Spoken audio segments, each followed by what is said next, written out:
ትዕግስትም ልክ አለው። እውነት ለመናገር በጣም ትዕግስትም ልክ አለው። ማርም ሲበዛ ይመራል። ብሩክን የምታስጨንቀው እዩ የምትባለዋ መርዝ ሴትና ውብዬን የምታሰቃያት ፋፊ የምትባለዋ መርዝ እርጉዞች ምንድነው በሆዳቸው የተሸከሙት? ሰው ነው? እኔ ያጠራጥረኛል። የሰው ልጅ እንዴት ሁለት ነፍስ ሆኖ በዚህ ልክ ሰውን ለመጉዳት እንደሚሮጥ፣ በዚህ ልክ ሰውን ህይወቱን ለመበጥበጥ እንዴት እንደሚሮጥ ግራ ነው የሚገባው። እርጉዝ ሴት እኮ ስለ መውለዷ ነው ማሰብ ያለባት። መብርሃን በሰላም ሁለት ታድርገኝ፣ ወይም ደግሞ በሚያምኑት እምነት በሰላም ሁለት መሆንን እንጂ የሚመኙት እንዴት ሁለት ነፍስ ሆነው የሰው ህይወት በዚህ ልክ ገብቶ ይበጠብጣሉ? በፈጣሪ ስም እረ ትዕግስትም ልክ አለው። ብሩክን ግን የመጨረሻ ብሩክ ነው፣ ብሩክና ውብዬ የመጨረሻ ትዕግስታቸው አልቆ እነዚህ ነፍሰ ጡሮች ግን አንድ ነገር ያደረጓቸው ቀን እያንዳንዳችሁ ትጠየቁበታላችሁ፣ እያንዳንዳችሁ።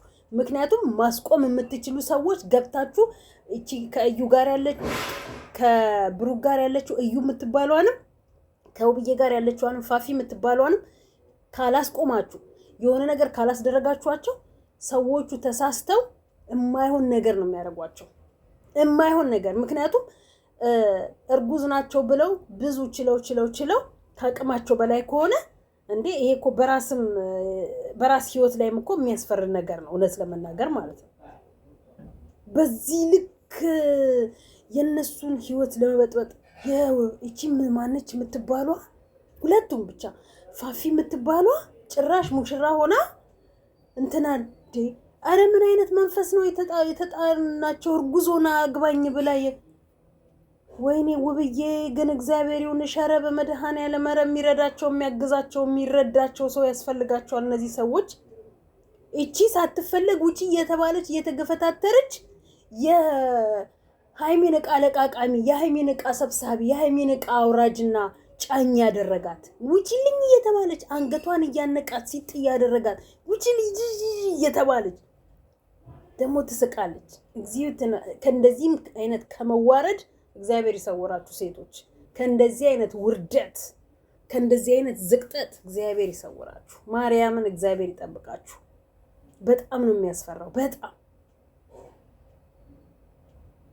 እነዚህ አሁን ሄደው ነገ ምን ላይ ነው የሚደርሱት? እነዚህ አሁን ሄደው ነገ የሚወልዱት ልጅ ምን አይነት እንትን ነው የሚኖራቸው? ምን አይነት ሞራል ነው የሚኖራቸው?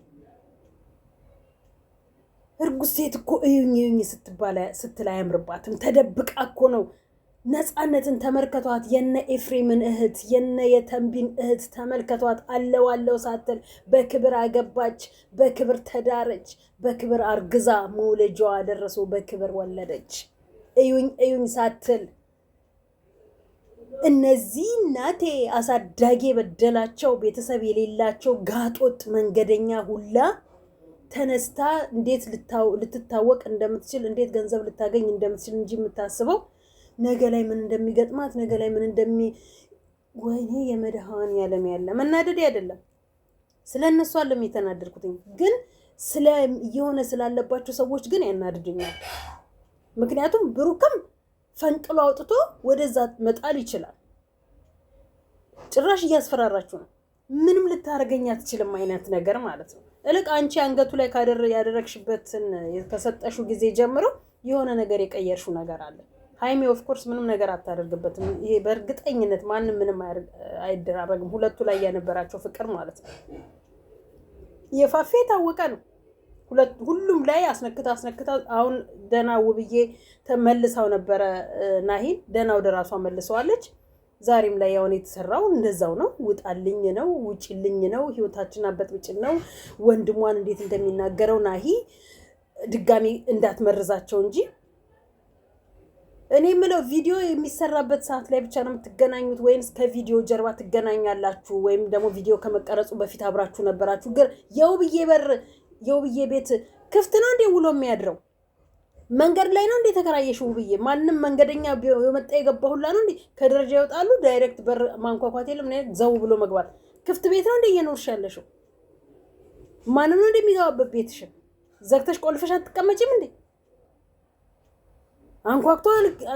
በቀዳዳ ኧረ በመድኃኒዓለም ኧረ የኛ ሀገር ሴቶች ኧረ የኛ ሀገር አይናውጦች አይንቀቅለው የበሉ በጣም አፈሉ አፈሉ አፈሉ አፈሉ። በጣም ያሳዝናል። ሁለት ነው መናገር በጣም ነው የሚያሳዝነው። ቆሎ እየበላሁኝ ነው ዛሬ፣ ቡና እየጠጣሁኝ ነው። ማነው ዛሬ 21 አለ እና ቡና እየፈላሁኝ ነው እና በጣም ነው የሚያሳዝነው። እጅግ በጣም የት እንደምንደርስ የት ማቆሚያችን እንደሆነ ግራ ነው እየገባን ያለው ማለት ነው። እንዴ እንትናን ያላዛር ሚስትም ደግሞ ተፈታች። ያላዛር እናት ደግሞ ያለችበትን አናውቅም። አላዛር ምንድነው ተሰቃየውኝ ምን ላድርግ ተጨነኩኝ ይላል። ያስፈታትም አባትየው ነው። አባትየው ነው ያስፈታት። አባትየው ሲያስፈታት ምንድነው እሱ የሆነ ክስ አለባት ነው ምናምን አይነት ነገር ብለው ማለት ነው። ክስ አለባት ምናምን ብለው ነው ያስፈቷት። ግን ክሱ ምን እንደሆነ አናውቀውም። የክሱ መጨረሻ ምን እንደሆነና እንዴት እንደሚሆን አናውቅም።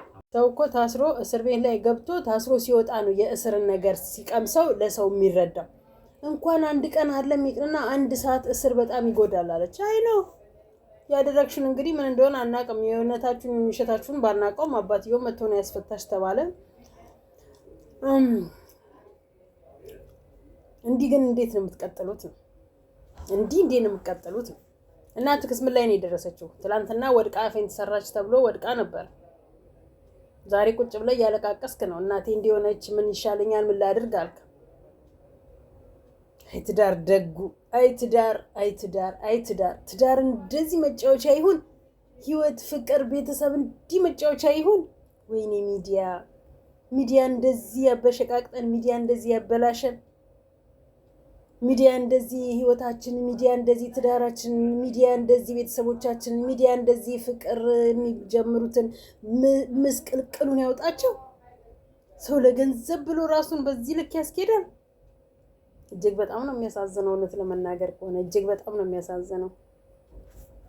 ማቆሚያ የሌለው ምንድነው እሱ? ማቆሚያ የሌለው ነገር ብቻ እኔ እንጃ። በጣም ከባድ ነገር ነው እውነት ለመናገር። ግን እንኳን አደረሳችሁ። ላይክ፣ ሼር፣ ሰብስክራይብ እያደረጋችሁ አበረታቱኝ። በዚህ ልንገራችሁ ማለት ነው። እስቲ ወደ ዩቲዩብ ላይ ወደ ቲክታክ ላይ ሼር አድርጉልኝ፣ እየቆራረጣችሁ ሼር አድርጉልኝ። እሺ ለነዚህ ለነጋጦጥ ቤተሰብ አሰዳቢ ለሆኑ ሴቶች ይድረስልኝና ስርዓታቸው እንዲይዙ አድርጉልኝ። ይድረስልኝ ለዛም ማለት ነው። ይቅርታ ቤት ሰው ገባብኝና ኩሽናም ሰው አለ። አሁን ደግሞ ያለሁት ሽንት ቤት ነው። ሽንት ቤት ሆኜ ደግሞ መልእክቴን ያቋረጥኩትን ልጨርስ ብዬ ነው የተነሳሁት ካለሁበት። ሰውም ስላለ ማውራት አልችልም። ሰዎች እያወሩ ነው። በቃ ወጣሁኝ ወደ ኩሽን ማነው ስሙ ወደ ሽንት ቤት ማለት ነው። እና በዚህ ውጣ ውረድ ውስጥ ሆኜ በማይመቸውም በሚመቸውም በደስታውም በሀዘኑም በተለያየ ውጥንቅጥ ውስጥ ሆኜ ለእናንተ ሳቀርብላችሁ ለልጆቻችሁ ነገ ጥሩ አርአያ ይዘው እንዲያድጉ፣ ሴቶች ልጆቻችሁ ነገ ከጥሩ ህይወት እንዲኖራቸው፣ ጥሩ ትዳር እንዲመሰርቱ፣ ጥሩ ሀገር እንዲወዱ፣ ጥሩ ማንነት እንዲኖራቸው፣ ስለ ሀገር፣ ስለ ፍቅር፣ ስለ ትዳር፣ ስለ ኑሮ፣ ስለ ወንድ፣ ስለ ማንኛውም ህይወታቸው ያማረ እና የተስተካከለ ህይወት እንዲኖራቸው ነው እኔ በተቻለ መጠን በዛም በዚህም እያልኩኝ ለእናንተ ሳቀርብላችሁ ማለት ነው። እንደዚህ ሆኜ ሳቀርብላችሁ ደግሞ በተቻላችሁ መጠን ላይክ፣ ሼር፣ ሰብስክራይብ እያደረጋችሁ ለሌሎች እያዳረሳችሁልኝ ቪዲዮ እንዲወጣልኝ፣ ቪዲዮ እንዲታይልኝ፣ ቪው እንዲኖረኝ፣ እንዲከፈለኝ፣ ተከፋይ እንደሆን። ሰው ሀገር ላይ እንደምታውቁት መንከራተት ካልሆነ በስተቀር ቋሚ ስራ የለም። ብዙ ውጣ ውረድ አለ። ብዙ ውጥንቅጦችን እያለፈን ነው ነገ ትልቅ ቦታ ላይ የምንደርሰው። የሰው ልጅ በህይወት ካለ ማድረግ የሚፈልገውን ነገር ከማድረግ ወደኋላ አይልም። በህይወት ዋናው መኖር ነውና ሁላችንም በህይወት አይቆየን። ቪዲዮን ግን በተቻላችሁ መጠን ላይክ፣ ሼር፣ ሰብስክራይብ ያደርጋችሁ አበረታቱ ነው ማለት የምፈልገው። ወዳችኋለሁ።